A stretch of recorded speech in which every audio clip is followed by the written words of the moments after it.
В самом центре города, на улице Леона, 14, стоит это великолепное здание старого Сухума – Национальный банк Республики Абхазия.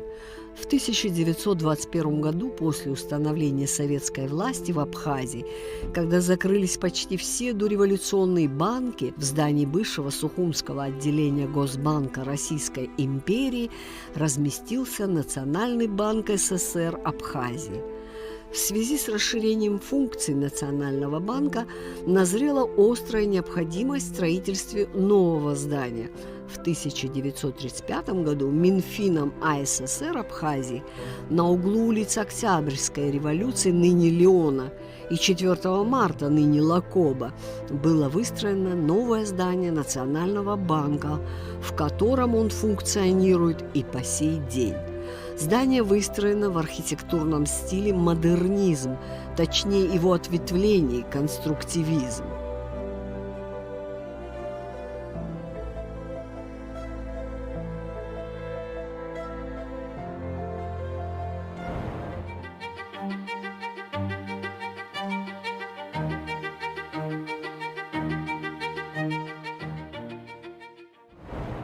Модернизм – движение в архитектуре XX века, связанное с отказом от художественных стилей прошлого.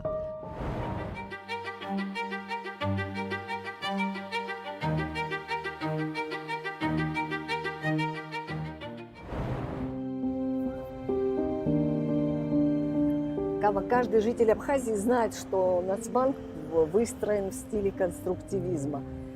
Скажи нам, как архитектор, какие художественные приемы использует этот стиль, и вот в данном случае в этом здании?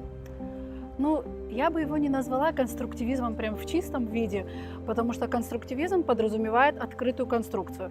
В здании Национального банка нет открытой оголенной конструкции. От конструктивизма это здание взяло чистую конструкцию, то есть чистое здание без декоративных каких-то особых элементов и большое количество нестандартного остекления. Вот что интересно, что есть угловые окна, это нестандартный прием для, скажем, традиционной или классической архитектуры.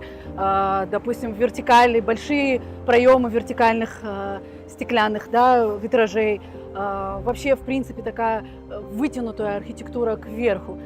Это очень любопытно. Потом такой нестандартный прием, еще сама компоновка главного входа, что все-таки идет большой куб, как угловая доминанта. То есть это не центральный вход, как любое классическое здание. У него обычно предполагает симметрия и какой-то центральный парадный вход. Тут парадным входом является угловой объем, большая брутальная форма.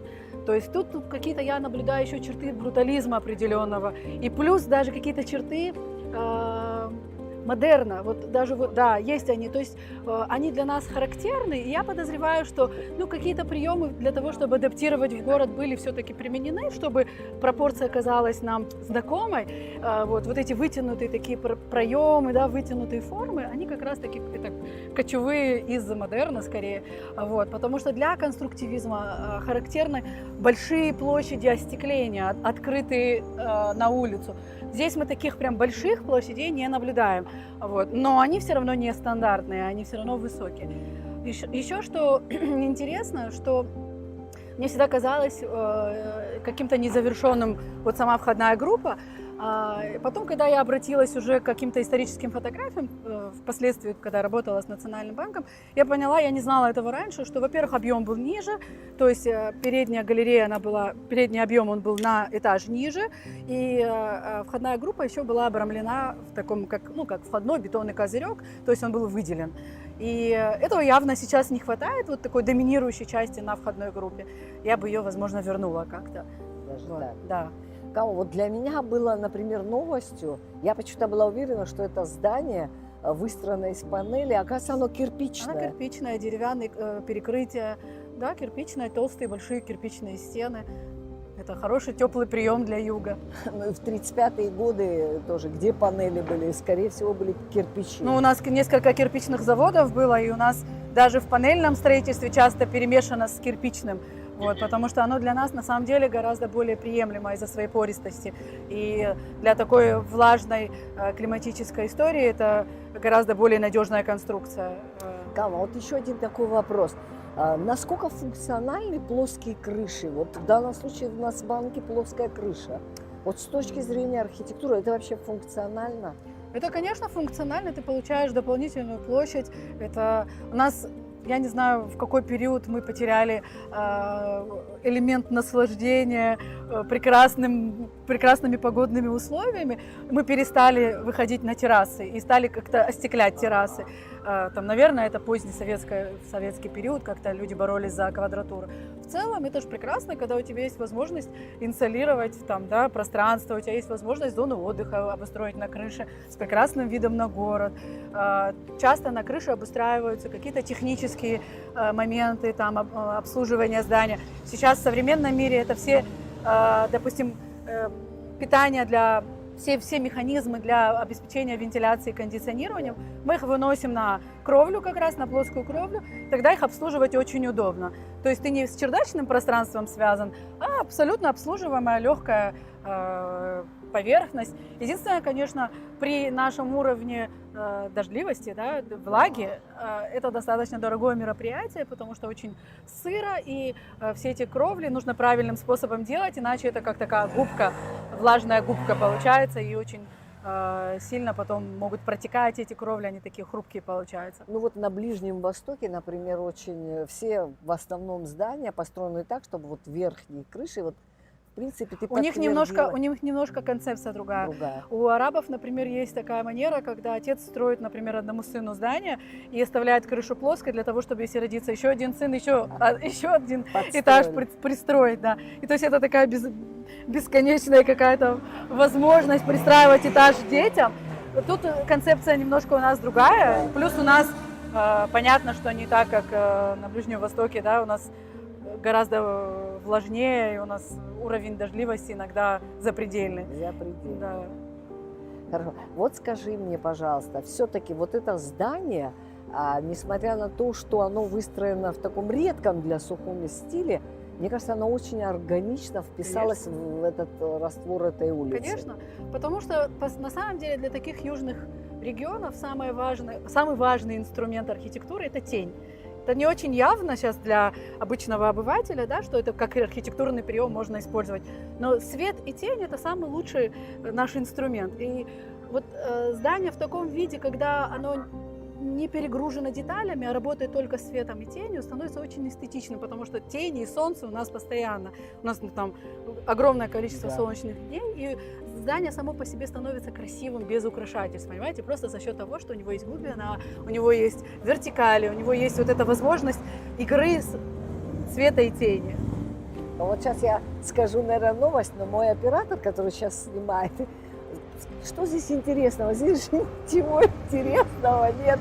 А вот сколько ты сказала, оказывается, это очень даже и с точки зрения архитектуры и так далее. Украшательство не обязательно? Абсолютно не обязательно. Вообще. У нас даже в институте был такой как челлендж.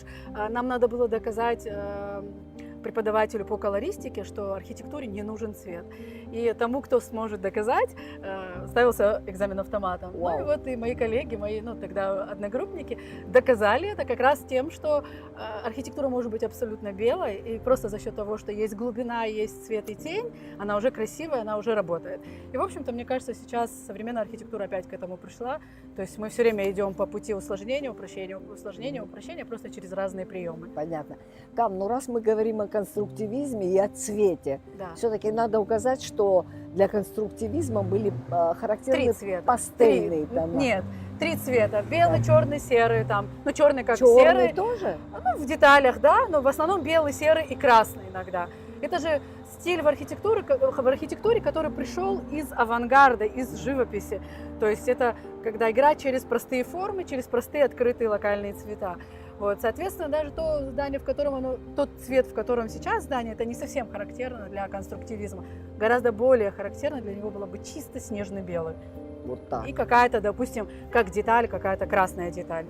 Кама, вот скажи, пожалуйста, я думаю, для зрителей, не все зрители знают, что вот эту пристройку к Нацбанку, автором этой пристройки являешься ты. Расскажи нам, пожалуйста, как поступило к тебе такое предложение и как ты его решила? Я вокруг этого предложения спроектировать музей ходила 3 месяца. Мне было морально тяжело собраться, это очень ответственно. Вот, у Национального банка было пространство, которое они не могли использовать, потому что оно было очень сырым. Если вы помните, до того, как мы здесь построили музей, здесь была огромная стена такая, я ее называла «Стена плача», потому что там бесконечно были какие-то фотографии, какие-то инсталляции. Мне они не очень нравились, и, в общем-то, в общей картине они как-то депрессивно смотрелись. И в целом вот весь тротуар, он был достаточно такой заброшенный, скажем так, он не был центром притяжения, хотя он широкий, по идее, тут и променады должны проходить, и, ну, и гулять люди должны. Вот. И когда мы взялись уже за пространство музея, вот мне как раз выделили это помещение, которое было сырым. Мне стало страшно, что туда помещать туда экспонаты, и оно будет, не будет инсталлироваться практически. Соответственно, вот я предложила снести всю эту стену и сделать какую-то такую галерею из стекла и вот этого ритма, который уже характерен для банка. И вот я постаралась его вписать таким образом, чтобы он был органичен на фоне всей архитектуры здания. То есть вот если обратить внимание, например, на балконы, которые уже существовали в здании, я эту линию поддержала уже своим парапетом на крыше и по высоте, и по конфигурации. И, допустим, те окна, которые уже существуют в здании, ровно этот же масштаб по вертикали, по горизонтали, взяла этот же масштаб окон и их же ритм, который уже существовал. Вот. Плюс мне хотелось добавить легкости, мне хотелось добавить света в пространство, поэтому там уже внутри я приняла решение такое добавить туда верхний свет, то есть это сделать стеклянные кровли, зенитные фонари, вот, и добавить такой мягкий верхний свет, вот именно небесный свет. Вот, и для того, чтобы ну, и просушилось помещение, да, потому что оно было очень сырым. И плюс такой вот музейные пространства, они не любят слишком яркие тени, поэтому когда это верхний свет, он дает такой рассеянный мягкий свет. Да. Кама, вот не надо быть профессиональным архитектором, чтобы увидеть, что эта пристройка настолько органично вписалась, что я бы никогда бы не сказала, что она построена значительно на полвека, если да, не больше, если не больше. Позже. Ну, давайте подойдем и более конкретно нам, и я думаю, и зрителям будет интересно, как все это начиналось и как все это делалось. Пошли.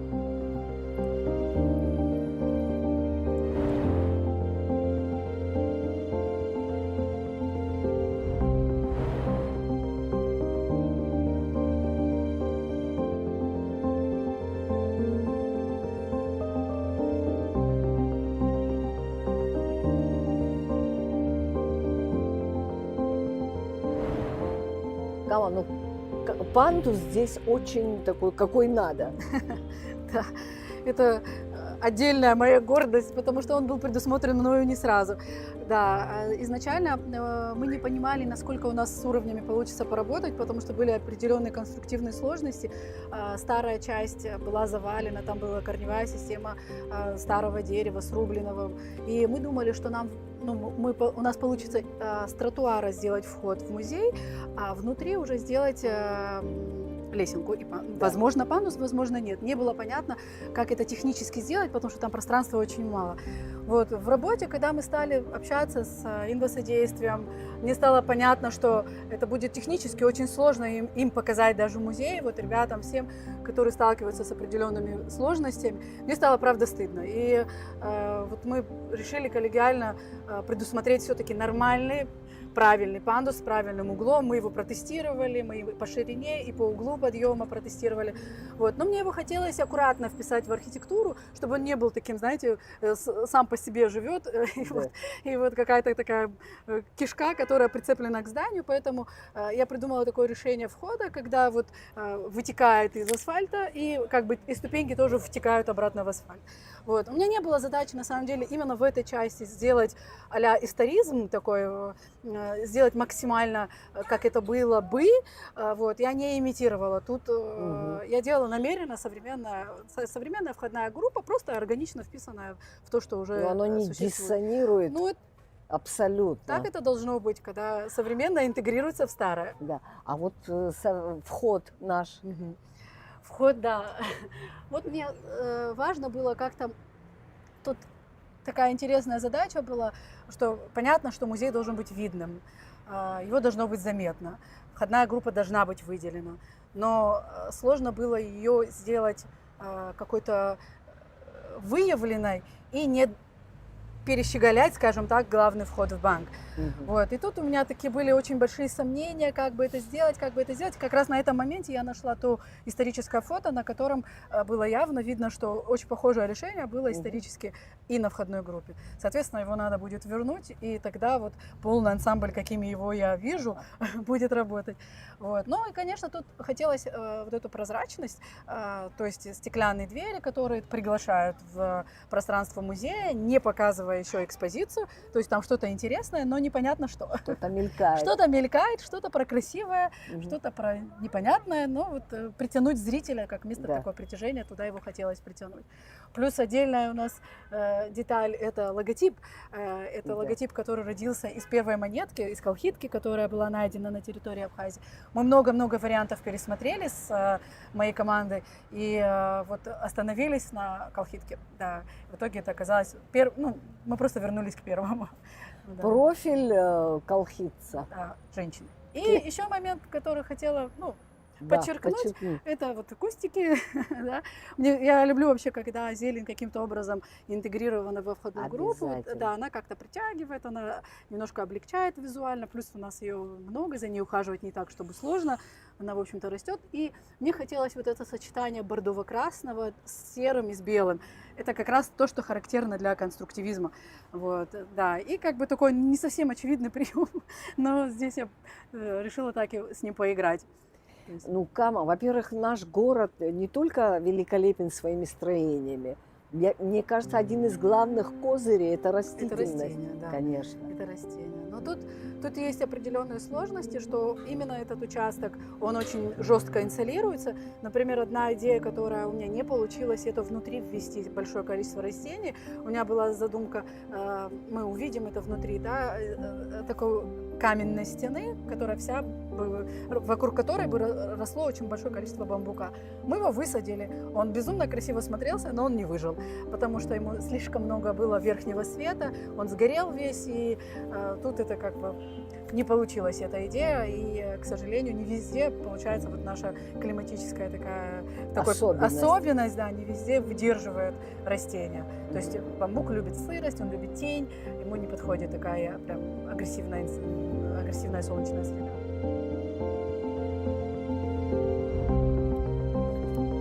Ну и вот эти штучки тоже.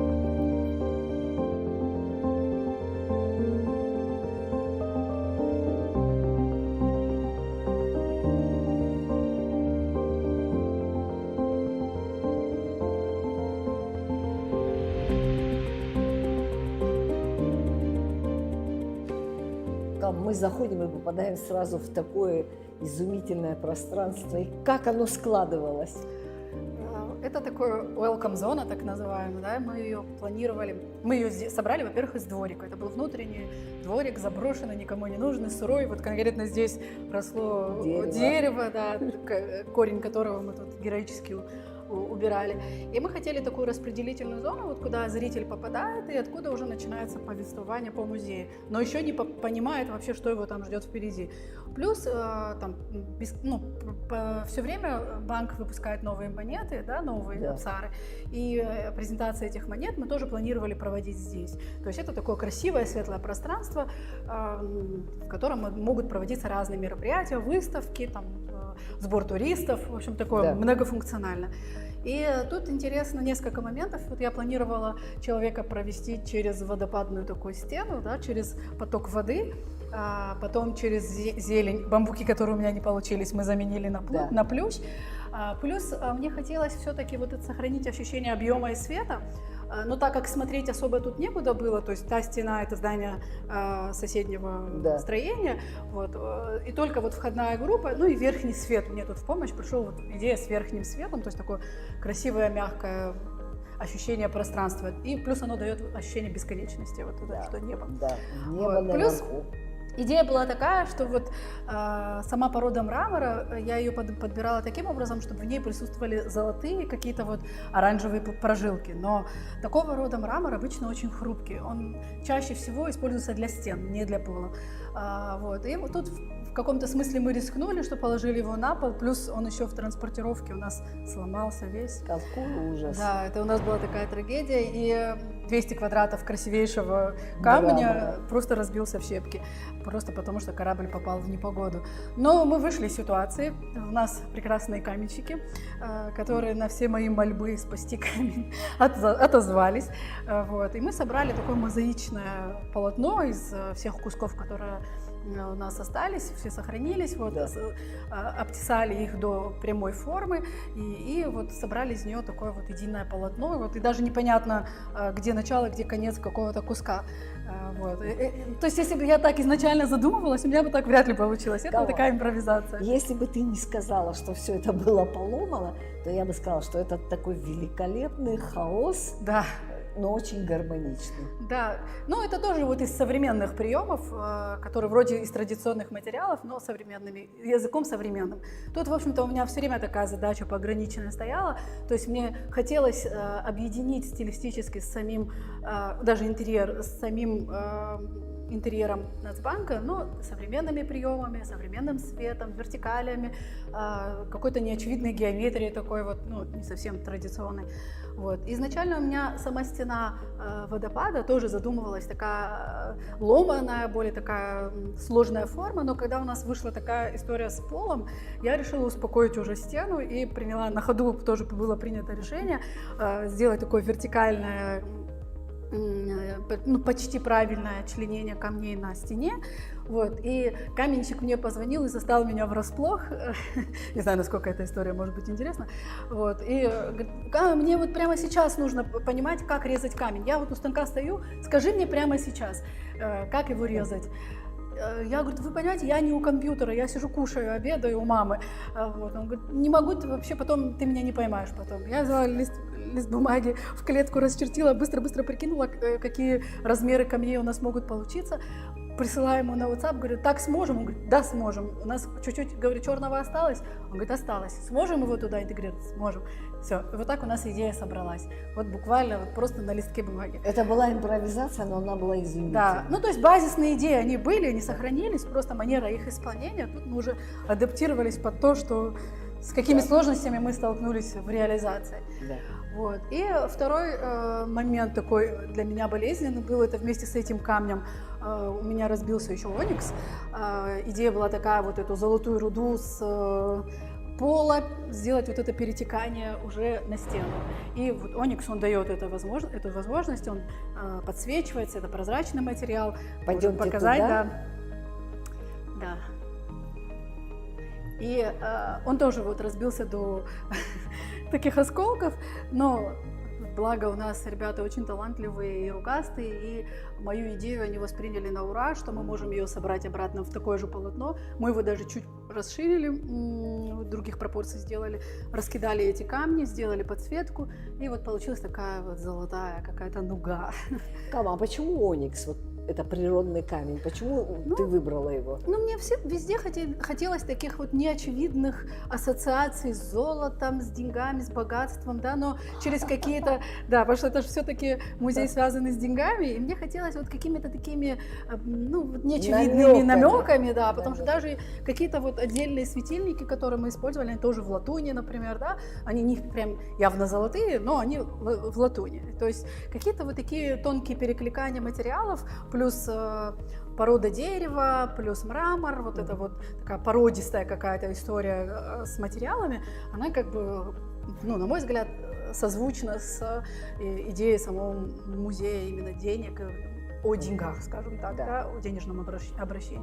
Конечно, часто музейные пространства делаются такими аскетичными, делается там условно бетонный пол, белые стены, и там самое главное — это экспозиция. Но у нас, так как было небольшое пространство, и экспозиция такая очень аккуратная и компактная, то хотелось еще и самим пространством рассказать про саму идею денег, да. Вот. Ну вот, собственно, через такие приемы я это и пыталась сделать. Даже вот в стойке, где продают всякие Да, в штучки, лавочке. да, лавки, тоже есть вот этот пигмент, то есть он тоже латунный. И тоже, Цвет. да, цвет. И тут тоже вот эта идея перекликания с идеей богатства. Кама, а мне вот как зрителю, который не связан с архитектурой профессионально, вот эти подсвечники или вот эти подсветки изумительно вписаны, не несут никакой такой вот, знаете, наоборот, несут вот какую-то Вертикаль. с вертикалью такую гармонию изумительную. Но это опять-таки про перекликание экстерьера и интерьера. Вот я Да. до этого говорила о том, что вся архитектура этого здания, она выстроена на вертикальных таких пропорциях. То есть все стекла, Оно да, задало тон. оно задало тон.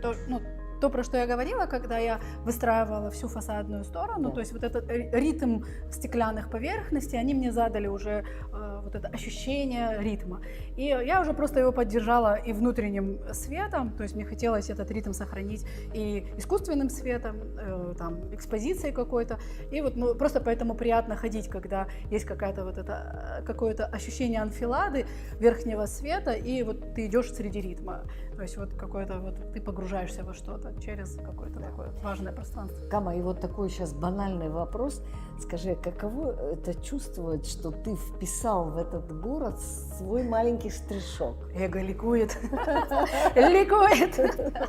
Не, я шучу, конечно, но это очень ответственно, на самом деле. Это вот год-полтора, пока мы его строили, это уровень моей неврозности был зашкаливающим, потому что я не всегда могла здесь сидеть как кукушка на стройке, а мне хотелось, потому что каждая деталь, она сделана с душой, и в каждую вложен ум чей-то там, и руки чьи-то, да? И это, конечно, очень ответственно. Конечно, потом по результату, когда видишь, что это все работает, это очень такое благостное чувство. И такое прям, что уже родился не зря. Вот так. Как здорово. То есть ты довольна своим творением? Я не могу быть довольна на 100% никогда. Конечно, всегда я там вижу, сейчас там какая-то трещинка пошла, какая-то... Нет предела совершенству. Конечно, потом мы всегда ограничены либо во времени, либо в бюджете. У нас всегда куча всяких ограничений. Мы стараемся максимально, но не все от меня зависит. У нас сейсмонеустойчивый регион, и у нас архитектура вся очень подвижная. И, соответственно, я не могу ее видеть вот в первозданном виде. Вот мы ее сегодня построили, и все идеальное, чистенькое, такое же будет через 40 лет. Кама, можно мне от жителей всего города поблагодарить тебя, молодого архитектора, который подарил нам этот очень гармоничный уголок? Вам спасибо. Я рада быть полезной.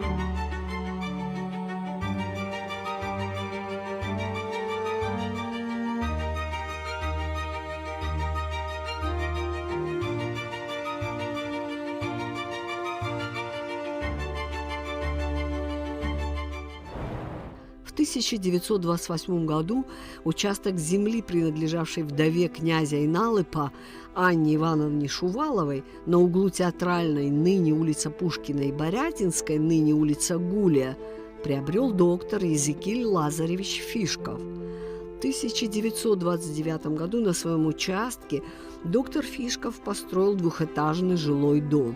Здание дома Фишкова тоже построено в стиле конструктивизма. Доктор Фишков работал врачом в Сухумской инфекционной больнице. Он был страстным коллекционером художественных произведений.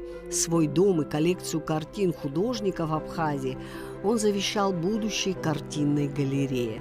Нынешняя коллекция картин Абхазской государственной галереи, часть которой мы, к сожалению, уже утратили. Началось с собрания доктора Фишкова.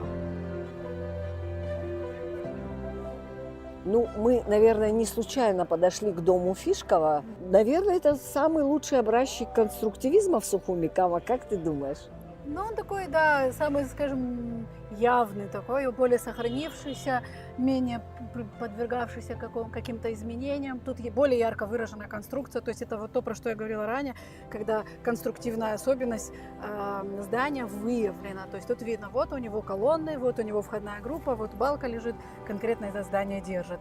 Плюс тут тоже есть созвучные с Нацбанком решения, это вертикальное остекление, большие проемы, то есть есть такое перекликание.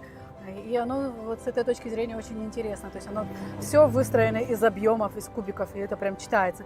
И тоже как похожее решение с угловым входом. Тоже доминанта с угла.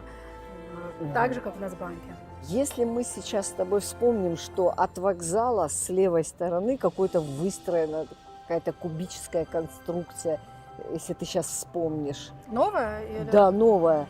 Ты не обращала внимания? Это когда выезжаешь из города, слева коричневая? Да. Да. Это, можно сказать, что это продолжение конструктивизма? Или... Ну да, какие-то черты конструктивизма в современной архитектуре постоянно используются, просто там большая ошибка с цветом. Если бы оно было беленьким при тех же объемах, оно было бы куда более пластичным смотрелось бы. Опять-таки работало бы свет и тень, этого достаточно. При таких сложных объемах цвет только мешает, он перебивает восприятие. Вот в чем интересная деталь. Так, да, это продолжение, конечно, идей конструктивизма. Это выявленная наружу конструкция, много стекла, много интересной геометрии, вот такой авангард в архитектуре. Кам, и последний вопрос. Скажи, пожалуйста, как ты думаешь, в каком лучше стиле продолжать строительство зданий в Сухуми? Нет единого стиля, в котором лучше бы делать. Все зависит от задачи, все зависит от локации, все зависит от объема. Потому что некоторые площади позволяют делать какую-то прям масштабную, солидную архитектуру, когда есть площадь для того, чтобы наблюдать за этим объектом, да, есть площадь осматривания. Есть очень такие камерные какие-то участочки, где нужно очень в масштабе работать. Плюс я всегда за честный подход, за то, чтобы мы не имитировали историзм и делали максимально доступными средствами для сегодняшнего дня. То есть, опять-таки, когда это имитируется классицизм, но делается это из полиуретана, на мой взгляд, это неприемлемо. Чем так, лучше какую-то чистую кубическую историю, где просто вот опять-таки свет, тень, этого будет достаточно, это будет гораздо более приемлемо смотреться и соразмерно городу, чем когда вот это такое напыщенное желание сделать очень богатый объект. Это гораздо хуже и менее эффектно смотрится для города, и он душит город в итоге. Вот, поэтому тут нет единого стиля, нет единого закона, как нам... У нас город очень эклектичный. Плюс такая живая история с озеленением. Тут это такое взаимодействие всегда архитектуры и зелени, натуральных материалов, масштаба, улицы, каких-то конкретных привычек. И тут надо рассматривать задачу как прям локально, прям точечно. Спасибо большое. Итак, зданий в стиле конструктивизма в Сухуми всего несколько. Для своего времени это было новое авангардное направление. В теории конструктивизма первостепенной провозглашали полезность вещи, которая является собой голую конструкцию. Инструментами выражения стали вертикали и горизонтали строения, ритм самих строительных конструкций. При этом мелкие членения устранялись, объемы укрупнялись, внешний облик фасада упрощался. Расцвет конструктивизма как архитектурного движения занял только одно десятилетие. Однако и по сей день иногда современные здания строят в этом архитектурном стиле.